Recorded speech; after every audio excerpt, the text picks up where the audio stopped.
गोलीबारी हो रही है। सारे मोबाइल यूनिट फौरन रिपोर्ट करें। बायदुनी और डॉक्टर रोड पर भी फायरिंग हो रही है। सारे मोबाइल यूनिट फौरन रिपोर्ट करें।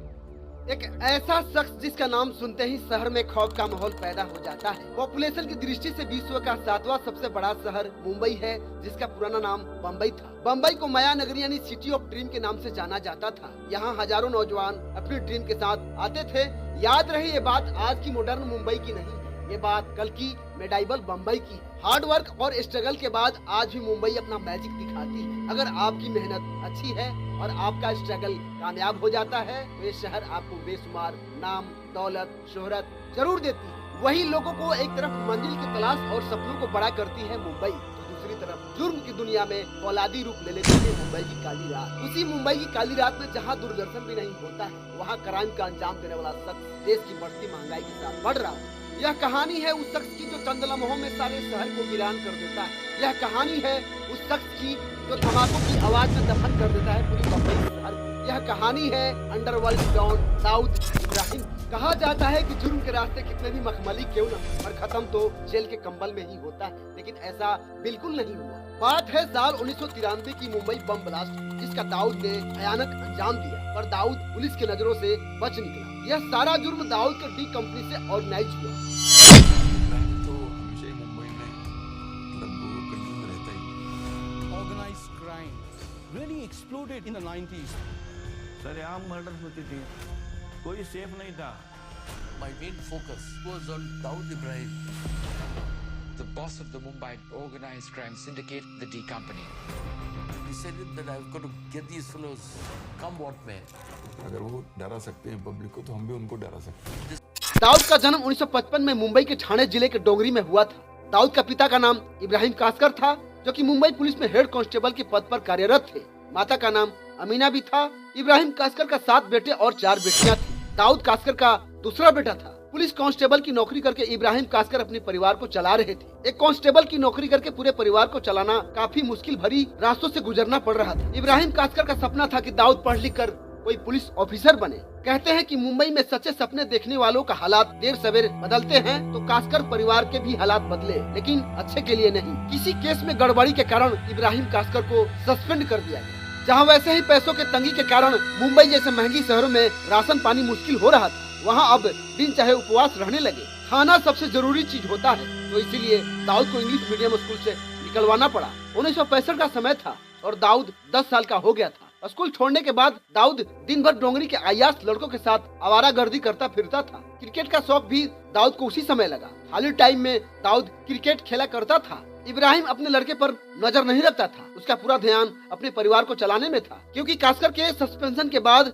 घर के आर्थिक स्थिति खराब होती जा रही थी। इधर दाऊद छोटे मोटे चोरी डकैती धोखाधड़ी करना शुरू कर दिया। 14 साल की उम्र में पहली बार दाऊद ने चोरी की थी। पहली बार दाऊद ने रईस चाचा का सोना चुराया था। धीरे धीरे दाऊद और उसके दोस्तों ने चैन चुराना, पॉकेट मारना, धमकाकर पैसे वसूलना जैसे क्राइम का अंजाम देने लगे, और यही सबसे दाऊद गैंग की कमाई होने लगी। कहा जाता है कि अगर किसी चीज की लत पड़ जाए तो वह लत आदमी की पहचान बन जाती है। तो दाऊद ने अपनी पहचान क्राइम की दुनिया में बना लिया। जब इब्राहिम का सस्पेंशन उठा तो उसका क्राइम ब्रांच में तबादला कर दिया गया। अब इब्राहिम कासकर ड्यूटी करने में व्यस्त हो गया। इब्राहिम के पास उतना वक्त नहीं था कि दाऊद को डांट फटकार लगा सके। इधर दाऊद चाहता था कि वो अपने परिवार को, अपने भाई बहन को हर वो सुख दे सके जो उन्हें जरूरत हो। हर वो सुख, गाड़ी, घर, पैसे, अच्छा खाना, कपड़े, यानी किसी भी चीज की कमी न हो, जिसके लिए वो कुछ भी करने को तैयार था। धीरे धीरे दाऊद ने गैंग में नए नए लड़कियों को शामिल किया। एक जमाना था 1970 के दशक में कलाई घड़ियों का बहुत जोर था। लोग कलाई घड़ी पहनना अच्छी पर्सनालिटी, अच्छा इमेज मानते थे। जिस भी पैसे वालों के पास इम्पोर्टेंट घड़ी होती थी, उसका रुतबा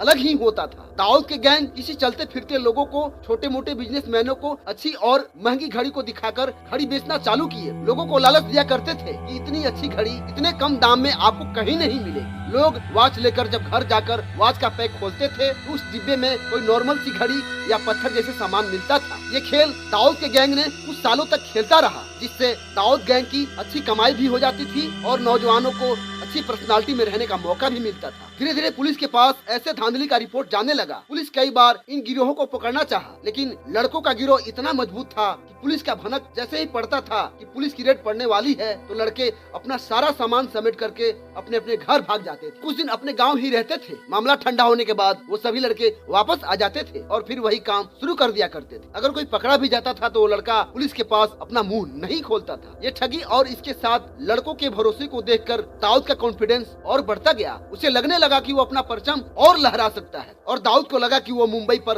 राज कर सकता है। लेकिन दाऊद तो अभी लड़का था, वो अभी आया ही था। वो तो बस आज का छोकरा था जो क्राइम की दुनिया में अपना कद बढ़ाने की कोशिश कर रहा है। बात है साल 1972 की। उस समय डोंगरी और आसपास का डॉन बासु दादा हुआ करता था। इलेक्शन का टाइम था और नेता और गुंडों के बीच कॉम्बिनेशन बॉन्डिंग काफी मजबूत वाली होती है, क्योंकि इंडिया एक डेमोक्रेटिक कंट्री है। इलेक्शन में ऐसे एलिमेंट्स का फायदा बहुत बड़े लेवल पर लिया जाता है। इंडिया में बासु दादा का सपोर्ट था वहाँ के विधायक मौलाना बुखारी को। अचानक वक्त करवट लेता है। इलेक्शन से पहले मौलाना बासु दादा से हाथ छुड़ा लेता है। वह बासु दादा से अलग हो जाता है और बासु दादा की ये बात हजम नहीं हुई। मौलाना बुखारी को इलेक्शन में हराने का फैसला कर लिया बासु दादा ने। इलेक्शन हुए और रिजल्ट आया। बासु दादा से पंगा लेना मौलाना बुखारी को भारी पड़ गया। मौलाना चुनाव हार जाता है। आखिर वोट देने वाले को भी बासु दादा के साथ ही तो रहना था, तो भला बासु दादा का फरमान कैसे टाल सकते थे।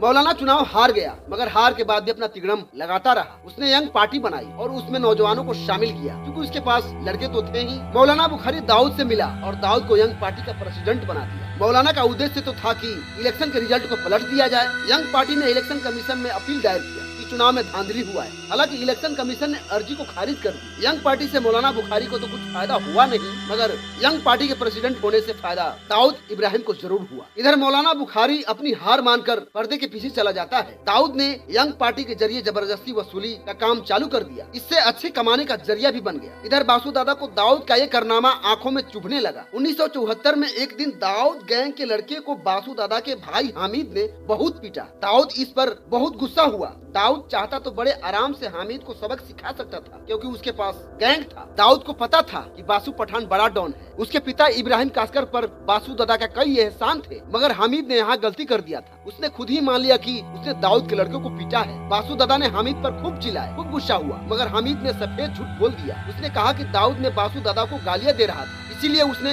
मौका पाते ही दाऊद के लड़के को पीटा है। बासु पठान जानता था कि उसे दाऊद पसंद नहीं करता था। बासु पठान ने दाऊद के पिता इब्राहिम कास्कर और उसके बड़े भाई शाबिर को बुलावा भेजा। बासु दादा माफ तो किया, पर माफी के साथ साथ बेइज्जती भी कर दिया। इब्राहिम को याद दिलाया कि उसके बच्चे बासु पठान के टुकड़े पर पलते हैं और अगर बासु पठान उसके परिवार की मदद ना करे तो वो सब भूखे मर जाएंगे। पुलिस और गुंडों का कॉम्बिनेशन बॉन्डिंग तो अक्सर फिल्मों में दिखाया जाता है, पर यह हकीकत भी हो सकता है।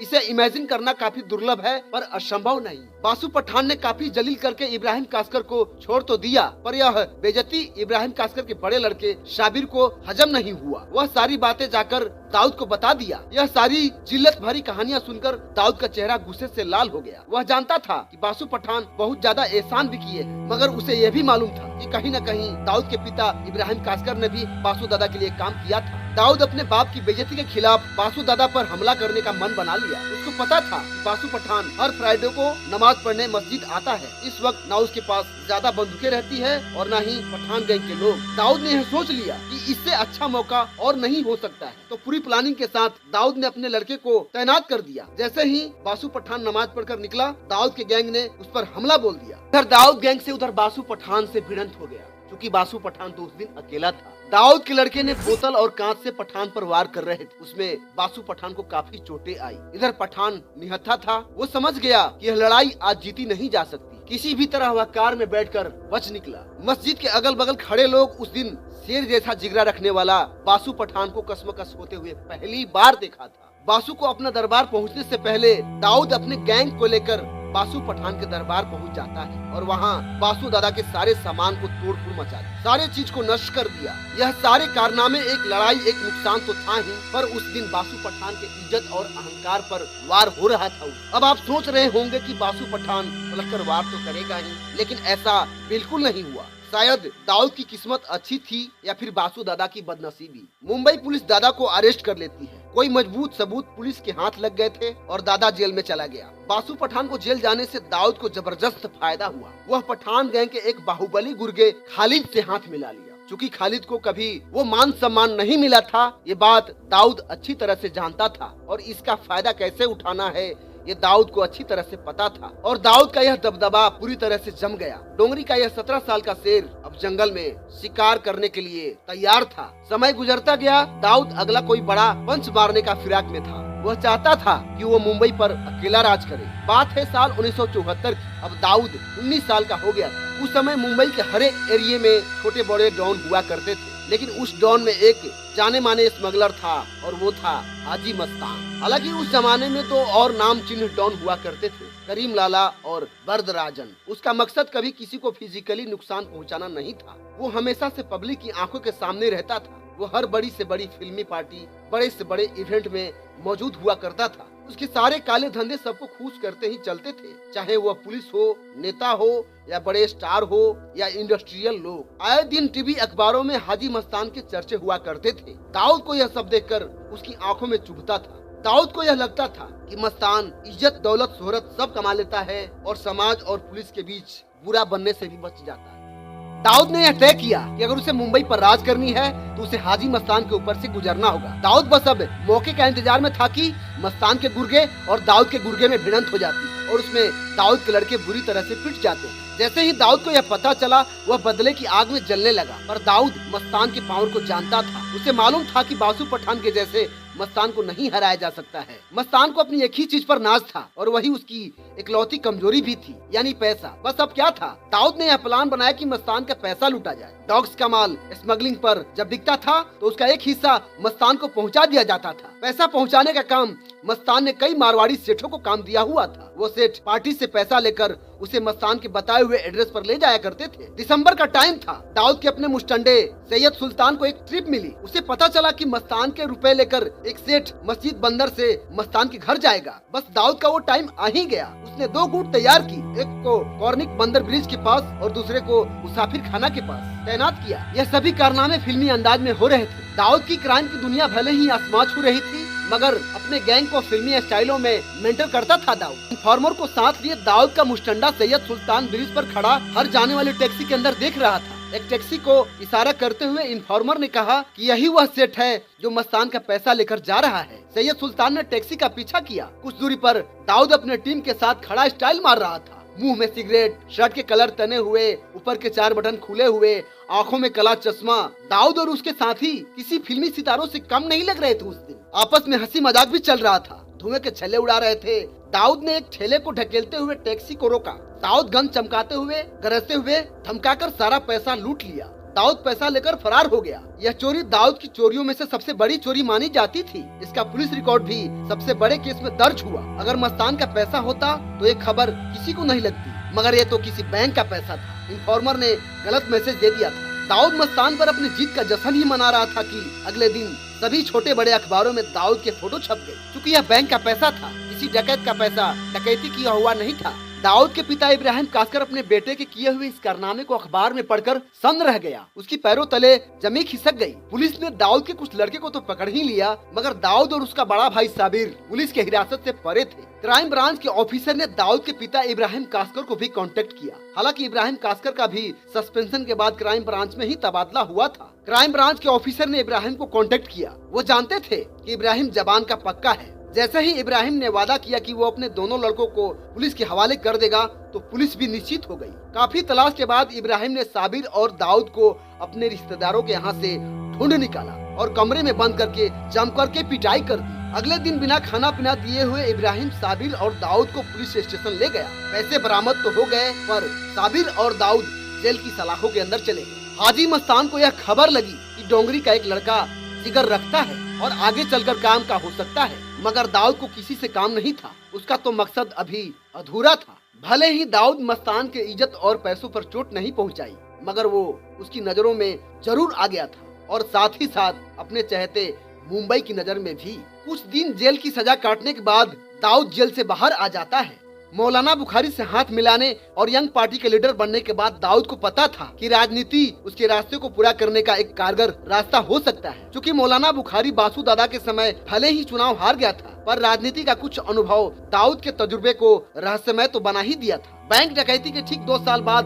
दाऊद राजनीति में अपना हाथ डालना चाहा और इस बार उसके साथ थे राजनीति के 2 बड़े पिलर्स, जर्नलिज्म यानी कि मीडिया और पुलिस। इकबाल नातिक एक युवा पत्रकार था। मुंबई के न्यूज़पेपर में काम करने के बाद इकबाल ने अपना खुद का अखबार निकाला। उन दिनों का जर्नलिज्म आज की तरह प्रोफेशनली नहीं था। सभी अपने अपने इलाकों के बारे में लिखा करते थे। इससे उनकी अच्छी कमाई भी हो जाती थी और अपने इलाकों में पहचान भी बन जाती थी। जिस तरह से आज का यूट्यूबर अपना खुद का प्लेटफॉर्म बनाकर खुद का पहचान बनाते हैं, वैसे ही नातिक ने जब अपना पेपर निकाला तो पूरे डोंगरी ने उसका समर्थन किया। दाऊद नातिक को पसंद किया करता था क्योंकि नातिक अपने अखबार में पठान गैंग के किए काले कारनामे को पर्दाफाश किया करता था। कब कौन से पठान किसका कत्ल किया और किसको धमकाया, ये सारी खबर नातिक ने अपने अखबार रास्तदार में आए दिन छापा करता था। दाऊद को ये सब पढ़कर बहुत मजा आता था और उसे लगता था कि नातिक का विचारधारा उससे कितनी मिलती जुलती है। कहा जाता है कि दुश्मन का दुश्मन दोस्त होता है, तो नातिक से दाऊद ने दोस्ती कर ली और दाऊद के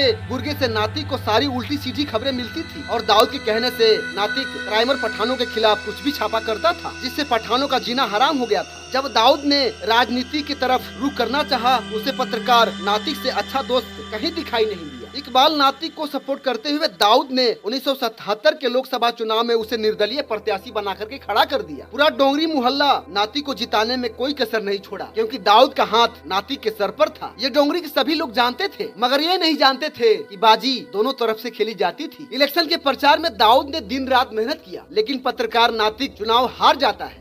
दाऊद समझ गया कि अभी उसकी राजगद्दी दूर है और ये भी समझ गया कि राजनीति में सिर्फ डर और प्रभाव नहीं चलता, इसमें तजुर्बा और पहुंच भी बहुत मायने रखता है। और इधर इकबाल नातिक को भी हार का झटका लग गया। जैसे जैसे दिन बीते वह सदमे का शिकार बनता गया। अब नातिक अपने पेपर में सिर्फ पठानों के बारे में ही लिखता था। किसी भी तरह की अफवाह बातें लोगों के बीच हनक भी लगी कि नातिक उस खबर को तिल का ताड़ बनाकर पेपर में परोस दिया करता था। ये बात दाऊद और पुलिस दोनों के हित में था, इसीलिए उसे किसी ने नहीं टोका। मगर इस बात से नातिक पठानों की नजरों में चुभने लगा। एक लॉज में एक कपल रहने आए, वो शायद अपनी हनीमून पर आए थे। नई दुल्हन पर अयूब लाला की नजर पड़ी। फिर क्या, बिना सोचे समझे अयूब लाला अपने साथियों को लेकर लॉज पहुंचा और अपनी डॉनगिरी का खौफ दिखाकर उस बेचारी औरत का बलात्कार कर दिया। रात भर रेप करने के बाद अयूब लाला और उसके साथी जब बाहर निकलने लगे तो उन लोगों का ध्यान उसके पति पर गया। उसका पति चश्मदीद गवाह था और उसका जिंदा रहना खतरों का न्योता देना जैसा था। अयूब लाला और उसके गैंग ने उन दोनों मियाँ बीवी को काट कर पठान वहाँ से निकल पड़े। ऐसा डरावना और निर्दयी मंजर डोंगरी में कभी नहीं देखा गया था।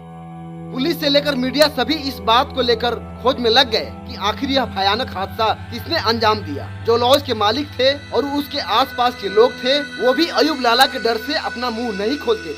नातिक ने अपने अखबार में अयूब लाला की तस्वीर के साथ इस खबर को प्रसारित कर दिया। पुलिस को भी पता था कि यही सच है, तो उन्होंने सबको गिरफ्तार कर लिया। कुछ महीनों बाद जब अयूब लाला जेल से बाहर निकला तो उसका एक ही मकसद था, इकबाल नातिक का खात्मा। एक रात को अयूब लाला ने नातिक को इकबाल नातिक के घर से ही उठवा लिया और नातिक को जमकर के पिटाई कर दी। उसने नातिक को अधमरा कर उसे जंगल के किसी खाड़ियों में फेंक दिया। मगर नातिक हिम्मत वाला था, उसने किसी तरह रेंगते हुए रोड पर आया और मदद के लिए गुहार लगाई। जहां आजकल लोग मरते हुए लोगों को देखकर अपना रास्ता बदल लेते हैं, वहीं उन दिनों मुंबई का दिल बड़ा हुआ करता था। कुछ अनजान लोगों ने नातिक को हॉस्पिटल पहुंचाया। नातिक ने दाऊद को पूरी कहानी बताई, लेकिन 2 दिन बाद अपनी चोटों के बोझ तले शरीर ने उसकी इच्छा शक्ति का साथ छोड़ दिया। यह पहली बार था कि दाऊद का कोई करीबी मारा गया था, और वो भी एक ऐसा इंसान जिसे वो अपना दोस्त मानता था। दाऊद ने यह शपथ लिया कि वह अयूब लाला को नहीं छोड़ेगा। बहुत से लोग यह मानते हैं कि नातिक का मौत ही दाऊद का जीवन को बदल दिया। जो दाऊद पैसा कमाने और नाम बनाने में रुचि रखता था, नातिक की मौत के बाद उसके सर पर बदले का जुनून सवार हो गया। बासु पठान के सिपाही खालिद पहलवान को लेकर दाऊद ने फिर एक दूर की चाल चली, जो इस बार काम आने वाली थी। पहलवान खालिद को अयूब लाला से घिन आती थी, क्योंकि खालिद किसी समय अयूब लाला से बेइज्जत हुआ करता था और अयूब लाला का औरतों पर हिंसक होना उसे नापसंद था। दाऊद ने यह सभी बातें जानता था, इसीलिए उसने खालिद को अयूब लाला को पकड़ने का काम सौंपा। कुछ महीने तो अयूब लाला और उसके साथी छुपे रहे, पर दाऊद भी अपना सब्र का बांध लगाए हुए इंतजार करता था। पर एक गुंडा अपने आप को कब तक काबू में रख पाता। एक दिन खालिद को खबर मिली कि अयूब लाला शराब के अड्डे पर आया हुआ है। बस अब क्या था, खालिद बिना किसी को बताए हुए अकेला ही वहाँ पहुँच गया। अयूब ने जब खालिद को देखा तो उसे एक इंसान की जगह हैवान दिखाई दिया। खालिद की आंखों में खून उतर आया था, उसकी नसें फड़फड़ा रही थी। वो एक ही चीज करना चाहता था, अयूब का खून। खालिद ने अयूब का कॉलर पकड़ा और अयूब को रोड पर घसीटता हुआ ले आया। लात घूंसों से पीटता रहा, मगर अयूब भी बड़ा पहलवान था। मगर आज अयूब का कोई जोर नहीं चलता था, क्योंकि खालिद का जुनून जो था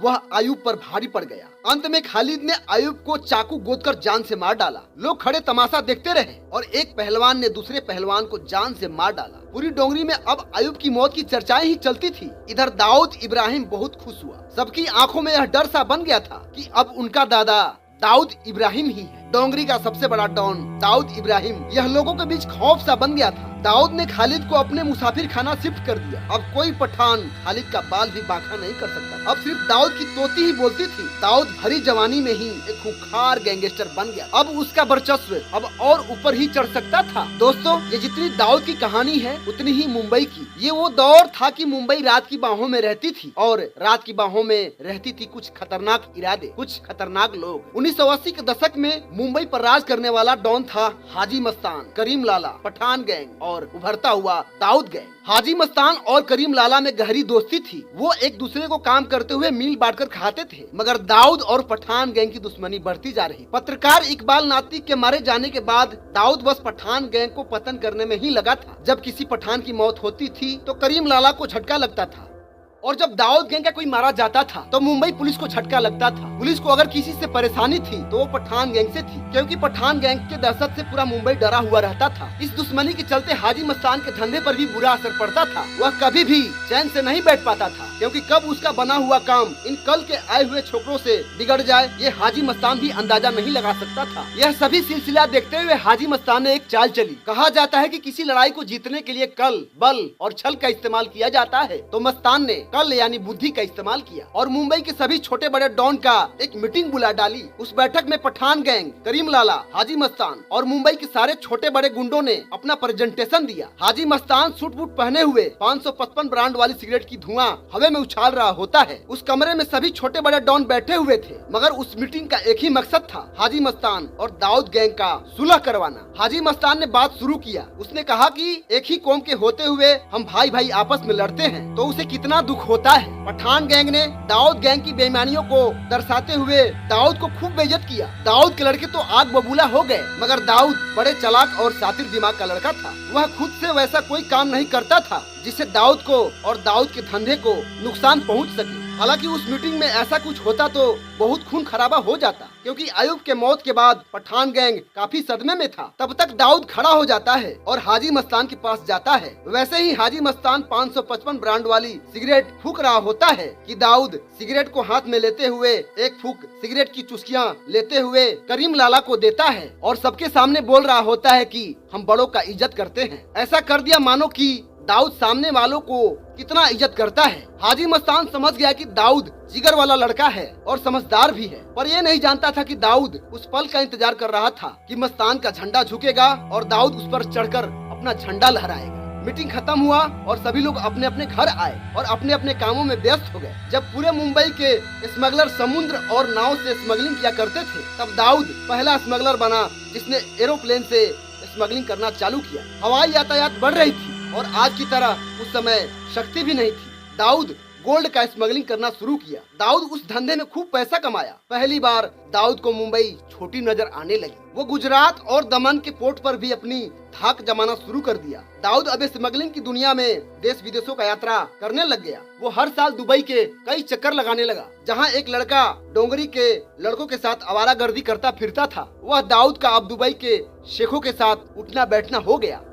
दाऊद की दौलत बढ़ती चली गई। 1980 के दशक में दाऊद पर पहली बार स्मगलिंग का केस दर्ज हुआ। दुबई से आने वाली फ्लाइट में 25 लाख रुपए मिठाई के डिब्बे में बरामद हुए। हालांकि केस सिर्फ अदालत तक ही रहे, क्योंकि पुलिस को सबूत मिला ही नहीं कि दाऊद पर अपनी पकड़ बना सके। दाऊद का बड़ा भाई साबिर इस धंधे से काफी खुश था, क्योंकि बेशुमार दौलत जो दुबई से कमा रहा होता है। दाऊद की तरक्की से पठान गैंग काफी जलने लगा। अमीर ज्यादा जो अब पठान गैंग का लीडर था, वो दाऊद और शाबिर को जड़ से मिटा देना चाहता था, पर दाऊद गैंग अब इतना मजबूत हो चुका था कि ये काम मुश्किल था। पर कुदरत ने अमीर ज्यादा को एक मौका दिया। अब इसे साबिर की गलती कहें या उसकी बदनसीबी, किसी ने बड़े कमाल की बात कही है कि जो ऊपर जाता है उसे नीचे गिरना ही पड़ता है। साबिर दाऊद का बड़ा भाई था, तो उसकी शादी हो गई थी। उसके 2 बच्चे भी थे, पर साबिर रेड लाइट एरिया भी घुमा करता था। कहा जाता है कि वो बदमाश ही क्या जो कोठों और रेड लाइट घरों में अपनी काली रात न गुजारी हो। साबिर को रेड लाइट एरिया के कांग्रेस हाउस में मिली चित्रा एक सुंदर और नौजवान लड़की थी और वो अमीरों का खेल जानती थी। उसकी अटखेलियां साबिर की दिल जीत गई। फिर तो हर रात साबिर चित्रा के साथ ही बिताने लगा। जिस्म का भूख मिटाना तो एक बात था, मगर साबिर तो चित्रा के प्यार में ही पड़ गया। साबिर के घर पर अक्सर इस बात को लेकर झगड़ा भी होता था, मगर साबिर था तो डॉन ही। जब दुनिया में किसी की नहीं सुनता था तो वो बीबी की क्या सुनता। वो अपनी सफेद प्राइमरी पद्मिनी निकालकर रात को चित्रा को लेकर कभी चौपाटी में आइसक्रीम खाने जाता था, तो कभी नाइट शो दिखाने जाता था, तो कभी 5 स्टार होटलों में खाना खाने। पैसों की कमी तो थी नहीं, इसीलिए ये अय्यासियां बढ़ती चली गई। चित्रा तो बेचारी बचपन से ही जिस्म के धंधे में झोंक दी गई थी, तो उसे इस खेल को खेलने में मजा आने लगा। कांग्रेस हाउस में चित्रा की एक दोस्त थी, नंदा। चित्रा साबिर के साथ घूम के आती और नंदा को सारी बातें बताती। तो इधर नंदा को चित्रा से जलन भी होता था, क्योंकि नंदा भी चाहती थी कि उसे भी कोई अमीर लड़का प्यार करता और उसे भी हर वो सुख देता जो साबिर चित्रा को देता था। धीरे धीरे मुंबई के सारे अंडरवर्ल्ड को यह पता चल गया कि साबिर का चित्रा के साथ चक्कर है। पठान गैंग ने कितने बार चित्रा को खरीदने की कोशिश की, मगर वो अब साबिर से सच्चा प्यार कर बैठी थी। चित्रा बिकाऊ जरूर थी, पर वो सिर्फ अपना शरीर बेचती थी, जमीर नहीं। और वैसे भी उसके पास सोने की अंडा देने वाली मुर्गी थी, तो उसको वो क्यों काटे। चित्रा ने साबिर को अगवा किया, पर साबिर ने चित्रा की बात को टाल दिया। ऐसा नहीं था कि साबिर बुद्धिमान और सातिर नहीं था, पर चित्रा पर उसे पूरा भरोसा था। बाजी तब पलटी जब नंदा पठान गैंग के लीडर अमीरजादा के हाथ लगी। अमीरजादा भी कांग्रेस हाउस का चक्कर काटा करता था। उसे प्यार में कोई दिलचस्पी नहीं था, उसे तो बस अपना जिस्म का हवस मिटाना था। अमीरजादा का नजर नंदा पर लगी और उसको लगा कि नंदा चित्रा के बहुत करीब है और उसी से साबिर के बारे में कोई इन्फॉर्मेशन निकाली जा सकती है। अमीरजादा ने एक षड्यंत्र रचा। उसने नंदा से कुछ महीनों तक प्यार का नाटक किया। अमीर वही करता था जो साबिर चित्रा के साथ करता था। नंदा तो पहले से ही अपने जीवन में प्यार की कमी महसूस करती थी, तो वो भी अमीरजादा के झांसे में आ गई और ये बात ना ही अपनी दोस्त चित्रा को बताई। पर चित्रा बिना सोचे समझे अपने दिल का हाल नंदा को सुनाती रही और नंदा चित्रा और साबिर का मिलना जुलना बहुत प्यार से सारी बातें अमीरजादा को बताती रही। एक रात साबिर और चित्रा कहीं जा रहे थे कि ये बात हर रोज की तरह नंदा को पता चल जाता है और नंदा ने फोन पर अमीरजादा को सारी बातें बता दी। फिर क्या, अमीरजादा ने अपने मकसद में कामयाब हो गया। उसने साबिर और चित्रा का पीछा किया और कुछ दूर चलते ही सुनसान जगह पर अमीरजादा ने लगातार फायरिंग किया, जिसमें साबिर ने गाड़ी में ही अंतिम सांस लिया। साबिर की मौत हो गई। हालांकि साबिर भी अपनी बच बचाव के लिए गाड़ी से गन निकाल करके फायरिंग करने की कोशिश की, पर नहीं बच पाया। पर साबिर की गर्लफ्रेंड चित्रा बच गई, क्योंकि टारगेट तो वो थी नहीं, टारगेट तो साबिर था। अपने भाई साबिर की मौत के बाद दाऊद सदमे में चला गया। साबिर की मां अमीना भी और उसकी पत्नी का रो रो कर बुरा हाल हो गया। इधर इब्राहिम कास्कर भी मौन हुआ, पर दाऊद के मन में एक ही बात चल रहा था, अपने भाई साबिर का मौत का बदला, अमीरजादा को मौत के घाट उतार देना। दाऊद उस पल का इंतजार करता ही था कि मुंबई पुलिस ने पठान गैंग के सारे गुर्गे को अरेस्ट कर लिया, जिसमें दाऊद का टारगेट अमीरजादा भी। जब दाऊद को ये बात मालूम चला कि अमीरजादा पुलिस के हिरासत में है, तो दाऊद को बहुत अफसोस हुआ। वो चाहता था कि वो खुद अपनी हाथों से अमीरजादा का खून करे, मगर दाऊद हमेशा की तरह फिर दूर की चाल चली। उसने अपने गैंग का एक पहलवान बड़ा राजन को एक काम सौंपा कि वो अमीरजादा का खात्मा करेगा, और बड़ा राजन भी भरोसा दिलाया कि वो इस काम में खरा उतरेगा और इससे दाऊद तक बात भी नहीं पहुंचेगी। बड़ा राजन ने इस काम के लिए बिना परिवार वाले छोटे गुंडे परदेसी को चुना। दाऊद को ये बात बिल्कुल नहीं जमी कि एक लौंडा जिसने आज तक बंदूक नहीं उठाई, वो अमीरजादा का खून कैसे करेगा। पर दाऊद इसे अपना इकलौता रास्ता भी समझा। कोर्ट की सुनवाई के दिन राजन ने परदेसी को अंदर तक छोड़ा। कोर्ट में खचाखच भीड़ हो रही थी। परदेसी टारगेट में था। अमीरजादा कटघरे में खड़ा होता कि वह गोली चलाए, और ऐसा ही हुआ। परदेसी ने फिल्मी स्टाइल में गोली चलाई और अमीरजादा के सिर के बीचों बीच गोली लगी और उसकी मौत हो गई। आनंद फानन में इधर पुलिस भी गोली चलाई। परदेसी भागने की कोशिश की, तब तक पुलिस की गोली परदेसी के पैर में लग जाता है और परदेसी गिरफ्तार हो जाता है। इधर बड़ा राजन कोर्ट के बगल में ही परदेसी का इंतजार कर रहा होता है कि परदेसी गोली चलाकर भागकर गाड़ी में आ जाएगा, या फिर पुलिस की चलाई हुई गोली से परदेसी की मौत हो जाएगी। वैसे भी ये आदमी किसी काम का तो है नहीं, ना ही उसका घर परिवार है और ना ही कोई रोने वाला। लेकिन ऐसा हुआ नहीं। परदेसी ना ही राजन के गाड़ी में आया और ना ही ऐसी जगह गोली लगी कि उसकी मौत हो सके। परदेसी के पैर में गोली लगी थी। पुलिस ने उसका इलाज करवाया और परदेसी बच गया। जब पुलिस ने परदेसी से पूछताछ की तो परदेसी ने अपना मुंह खोल दिया। दाऊद और बड़ा राजन का नाम उगल दिया। अब पुलिस के पास दाऊद के खिलाफ मर्डर का चार्ज था। दाऊद अब जेल नहीं जा सकता था। वो डोंगरी का कोई छोटा स्मगलर नहीं था कि कुछ महीने बाद वह जेल से आकर सीना चौड़ा करके जी सके। दाऊद ने पुलिस के हिरासत से बचने के लिए फिर दूर की चाल चली। वह मुंबई से दुबई के लिए निकल गया। इधर परदेसी जेल की सजा काटने के बाद बाहर आया और कुछ दिन बाद परदेसी का लाश किसी होटल से बरामद होती। अब मुंबई के छोटे छोटे गुंडे को यह लगने लगा कि दाऊद के लिए काम करके उसके खिलाफ मुंह खोलना मौत का न्योता देना जैसा होगा। परदेसी के मौत के बाद दाऊद का खौफ और बढ़ता गया, क्योंकि दाऊद दुनिया में एक बड़ा गैंगस्टर और स्मगलर माना जाता था। अमीरजादा के मर्डर के बाद दाऊद ने कई और मर्डर अंजाम दिए। पठानों के साथ उसकी दुश्मनी जारी थी और बदले का चक्का घूमे जा रहा था। जब भी पुलिस दाऊद की गिरफ्तारी के लिए सोचती, दाऊद कुछ टाइम के लिए दुबई के लिए रवाना हो जाता था और बेल की अर्जी पहले से ही डाल देता था। दाऊद स्मगलिंग की दुनिया में पूरी तरह गैर कानूनी बिजनेस एम्पायर चला रहा था। उसकी पहुंच मुंबई से बाहर पूरे हिंदुस्तान में और हिंदुस्तान से बाहर दुबई, शारजा, पाकिस्तान, सऊदी और थाईलैंड तक फैली हुई थी। एक बार पुलिस को मालूम चला कि दाऊद दुबई से मुंबई आ चुका है और वो अपने मुसाफिर खाना में ही रह रहा है। सारे मोहल्ले के लोग नींद से जग गए और मोहल्ला पुलिस छावनी में तब्दील हो चुका था। इधर दाऊद पुलिस को चकमा देकर निकल गया और उस रात के बाद दाऊद ने दोबारा हिंदुस्तान में कदम नहीं रखा और उसका प्यारा मुंबई हमेशा हमेशा के लिए उससे बिछड़ गया। लेकिन डोंगरी का दाऊद गुनाह के दलदल में और धंसता चला गया। वह भरी जवानी में ही सिर्फ स्मगलिंग ही नहीं बल्कि ड्रग्स, टेररिज्म, मर्डर जैसे क्राइम का बेताज बादशाह बन चुका था। 1990 के दशक में दाऊद का बॉलीवुड में भी दखल रहा। अपनी दबदबा से दाऊद बॉलीवुड स्टारों से एक्सटॉर्शन करता था। हालांकि बॉलीवुड ने दाऊद पर भी बहुत सारी फिल्में बनाई। कंपनी, डी डे, डैडी और once upon a time in Mumbai जैसे इमेजिनरी मूवियां बनाई। मगर बड़ी बात तो तब हुई जब 1993 में मुंबई में बम ब्लास्ट हुआ। 2008 के 26/11 अटैक में भी उसका हाथ साफ दिखाई देता है। 2001 में अमेरिका का ट्विन टावर अटैक में उसके चेहरे साफ झलकते हैं। यहाँ तक कि कारगिल और कई छोटी मुठभेड़ों में भी उसने पाकिस्तान का साथ दिया है। लेकिन दाऊद का नाम बदनाम तब हुआ जब 1993 में मुंबई में हुए बम धमाकों का दर्दनाक मंजर दिया।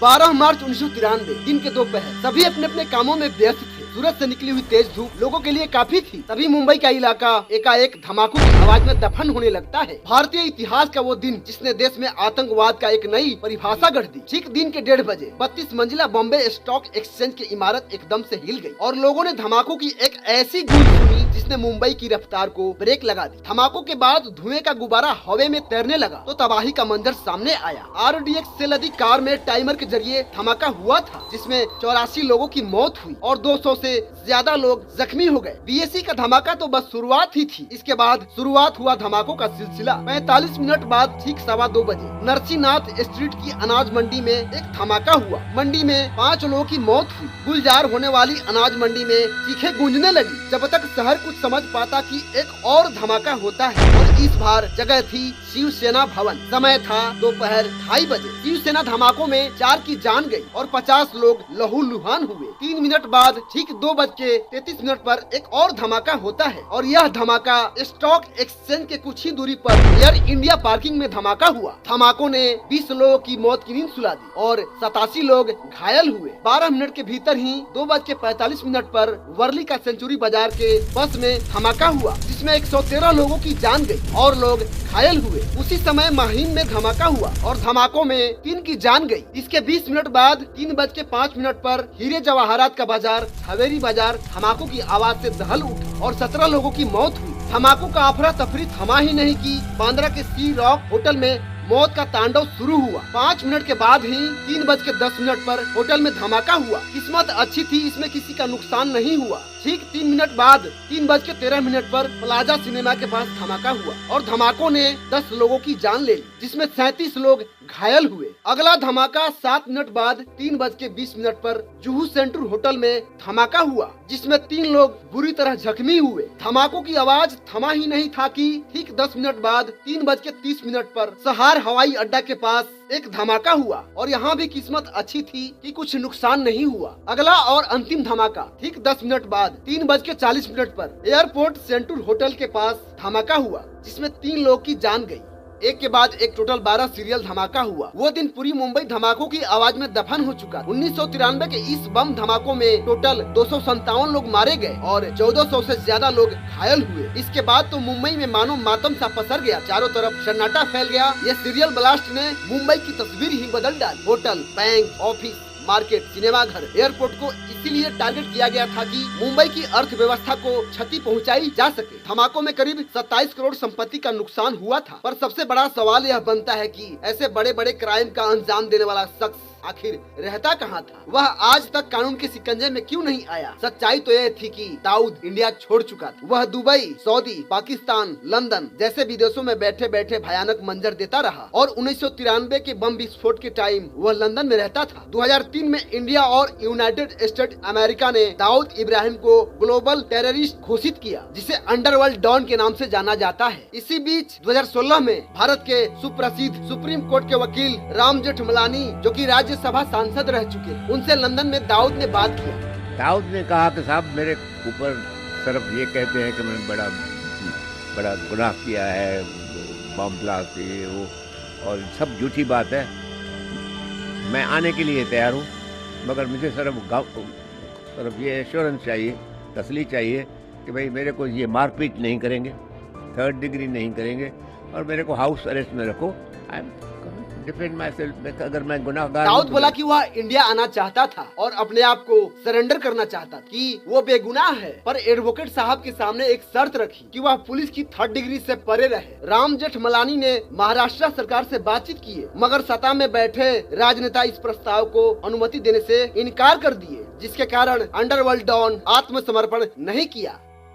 मीडिया रिपोर्ट के मुताबिक वो आज भी पाकिस्तान में है। उसे आज भी इंडिया के रॉ एजेंसी, फ्रांस के इंटरपोल जैसे तमाम इंटेलिजेंस एजेंसी उसे आज भी तलाश रही। पर दाऊद पुलिस के चंगुल से परे है और वो आज भी अपने जीवन में किए हुए काले कारनामों की काली कमाई हुई दौलत पर ऐश कर रहा है। पर 2023 के दिसंबर में दाऊद को जहर देकर मारने की खबर मीडिया ने खूब चलाया। वैसे दाऊद का जन्मदिन दिसंबर में ही आता है। हर साल 26 दिसंबर को दाऊद अपना जन्मदिन मनाता है और कई बार तो यह देखा गया है कि दाऊद के जन्मदिन पर उसकी मौत की खबर चल रही होती है। लेकिन अब सबका हिसाब होता नजर आ रहा है, क्योंकि पाकिस्तान से खबर आई है कि दाऊद इब्राहिम को किसी ने जहर दे दिया है। पाकिस्तान में दावा तो यहां तक किया जा रहा है कि दाऊद इब्राहिम अब मारा जा चुका है। और सबसे खास बात यह है कि दाऊद इब्राहिम से जुड़ी खबरें लगातार इस तरह से सोशल मीडिया पर ट्रेंड कर रही है, जिसमें यह दावा किया जा रहा है कि दाऊद इब्राहिम को जहर दे दिया गया है और उसके बाद इलाज के लिए उसे अस्पताल में भर्ती करवाया गया है। इससे पहले लगभग 5 बार दाऊद को अखबार और मीडिया के पन्नों में उसे मारा गया। पर सबसे बड़ा सवाल यह बनता है कि क्या सचमुच में दाऊद को इस बार पाकिस्तान में जहर देकर मार दिया गया? तो यह बिल्कुल क्लियर कट बात नहीं है। हिंदुस्तान टाइम्स के मुताबिक भारतीय और पाकिस्तानी दोनों अधिकारियों ने आधिकारिक तौर पर रिपोर्ट की पुष्टि नहीं की। दाऊद के करीबी छोटा शकील ने जहर देने की अफवाहों पर अपनी प्रतिक्रिया दी। शकील ने कहा कि ऐसी अफवाह उनके जन्मदिन के पहले हर साल सामने आती है। तो इस तरह से है अंडरवर्ल्ड डॉन दाऊद इब्राहिम की कहानी, जो पूरी दुनिया में भयानक मंजर देता रहा और इतिहास के पन्नों में कभी जीता है तो कभी मरता है। वीडियो वॉच करने के लिए दिल की गहराइयों से धन्यवाद। फिर मिलते हैं किसी नई रोचक जानकारी के साथ। धन्यवाद।